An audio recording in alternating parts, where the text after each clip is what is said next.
ఐదేళ్ల పాలనలో నిరంతరం ప్రజాసేవ చేశామని ఈ అవకాశం ఇచ్చినందుకు ప్రజలకు కృతజ్ఞతలని వైసీపీ నేత మాజీ మంత్రి బొత్స సత్యనారాయణ పేర్కొన్నారు. ఇక ముందు కూడా ప్రజాసేవ కోసం ఎల్లప్పుడూ అందుబాటులో ఉంటామని చెప్పారు. తమ హయాంలో పేద ప్రజలకు మెరుగైన పాలన అందించామని, రాష్ట్ర అభివృద్ధికి తమ సహాయశక్తులా కృషి చేశామని వివరించారు. పేదల జీవన ప్రమాణాలు పెంచామని తెలిపారు. అయినా ప్రజలు తమను ఓడించడానికి కారణం మాకన్నా మెరుగైన పాలన అందిస్తారని ఆశపడి ఉండొచ్చని బొత్స తెలిపారు. మెరుగైన జీవనం పాలన ఆశించడం ప్రజలు తప్పు కాదని చెప్పారు. అల్టిమేట్ గా ప్రజలకు, ముఖ్యంగా పేద ప్రజలకు మేలు జరగడమే తమకు కావాలని వివరించారు. తాము చేపట్టిన సంక్షేమ పథకాలను కొనసాగాలంటూ కొత్త ప్రభుత్వానికి బొత్స విజ్ఞప్తి చేశారు. ప్రభుత్వంలో ఎవరు ఉన్నా సరే ప్రజలకు ఎలా మేలు చేయాలని ఆలోచించాలని బొత్స చెప్పారు. వైసీపీ కన్నా మెరుగైన పాలన, సంక్షేమాన్ని ప్రజలు కోరుకున్నారని వివరించారు. ప్రజల ఆకాంక్షలను కొత్త ప్రభుత్వం నెరవేర్చాలని, వాటిని ఆదుకునేందుకు కృషి చేయాలని హితవు పలికారు. ప్రభుత్వం మారితే తమ జీవన విధానం మరింత మెరుగుపడుతుందేమోనని ప్రజలు భావించి ఉండొచ్చని,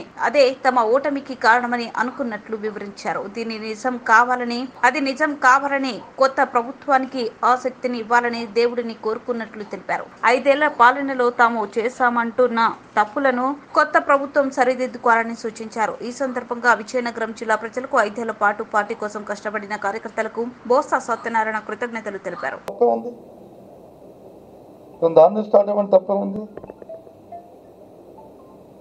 నానే స్టార్ట్ అవ్వండి, తప్పేముంది. నిన్న ఎప్పుడు చూశాను, ఎవరు పవన్ కళ్యాణ్ గారి ఆయన ప్రెస్ మీట్ చూశాను. ఆయనది మెగా డిఎస్సి ప్రకటిస్తా అని చెప్పాడు. 20,000 ఉద్యోగాలతో సంతోషం. ప్రకటించమని చేయమని మేము ఎలాగా 6,100 డిఎస్సి పెట్టాము. అది కోర్టు, అది ఎలక్షన్ కమిషన్ రూల్స్ ప్రకారం ఆపని చెప్పారు, ఆపాము. 6,100 కాదు, 20,000 పెట్టించమని తప్పే ఉంది. దానికి సిపిఎస్ ఇస్తా అన్నారు, ఇచ్చిమనండి, తప్పేముంది. ఓపీఎస్ మళ్ళీ ఓల్డ్ పెన్షన్ ఇస్తాను ఇమ్మనండి, తప్పేముంది. మంచిదే కదా, కాదనలేదు. ఊహించి చేస్తే మంచిదే.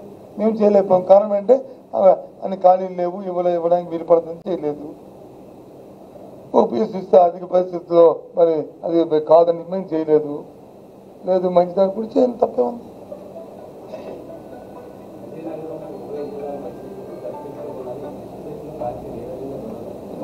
వేకెన్సీ చెప్పాను కదా, మేము అందరం కూర్చున్నాం. ఒకసారి కూర్చుని వాళ్ళలో చెప్పుకున్నాం, కాఫీ తాగాం, ఏ రకంగా ఏంటని ఆలోచించుకున్నాం. మళ్ళీ అలాగే ఇంకో నెల పోయింది, మళ్ళీ కూర్చుంటాం. మళ్ళీ పార్టీ కూడా ఓ విధానాన్ని, ఓ పార్టీ ప్రణాళికని అనౌన్స్ చేస్తారు. దాని ప్రకారం మళ్ళీ మేము కూడా ఫాలో అవుతాం. తర్వాత మా ప్రణాళిక, మా జిల్లాలో మేము నిర్ణయాలు తీసుకుంటాం. మా విధంగా మేము వెళ్తాం. ఏది వెళ్ళినా సరే బీ పాజిటివ్.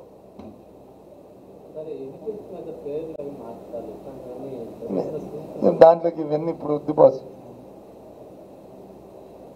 ఏ పార్టీ విధానాలు ఆ పార్టీకి ఉంటాయి. వాటి మీద మనం డిస్కస్ చేయడానికి లేదు. ప్రజలు వచ్చి ప్రజలు నమ్మింది ఏంటంటే మేము ఇచ్చిన సంక్షేమం కాదు, ఇంకా మెరుగైన ఫలితం వస్తుంది అనేది ప్రజలు ఆశించారు. ఓకే, చేసిన అభివృద్ధిని, జిల్లాలో చేసిన అభివృద్ధిని కాదు, ఇంకా అభివృద్ధి కావాలని కోరుకుంటున్నారు. ఓకే ఓకే గవర్నెన్స్, మేము ఇచ్చిన గవర్నెన్స్ కంటే ఇంకా మంచి మెరుగైన గవర్నెన్స్ రావాలని కోరుకున్నారు. మీన్స్ మేము సచివాలయ వ్యవస్థను పెట్టి ఇంటింటికి తీసుకెళ్ళి అన్ని సంక్షేమాలు అందించడమే కాకుండా వాళ్ళకి కావాల్సిన దైనందిన జీవితంలో కావాల్సిన ప్రతి అంశాన్ని కూడా వాళ్ళని తీసుకొని చేశాం. అది కాదు, ఇంకో సిస్టమ్ తీసుకొస్తారు. ఓకే, రైతులకు వచ్చి గ్రామాల్లోనే అందుబాటులోనే విత్తనాలు ఇచ్చాం, రైతులకు వచ్చి గ్రామాల్లోనే ఎరువులు ఇచ్చాం, రైతులకు వచ్చి గ్రామాల్లోనే వారు పండించిన పంట వచ్చి కొనుగోలు చేస్తాం.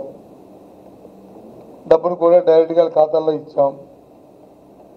ఓకే, అందుకని ఇంకేం మేలు చేస్తారంటే ఓకే, తప్పేముంది. ఏది కూడా కాదు. కాబట్టి ఇవి కారణాలు. దయచేసి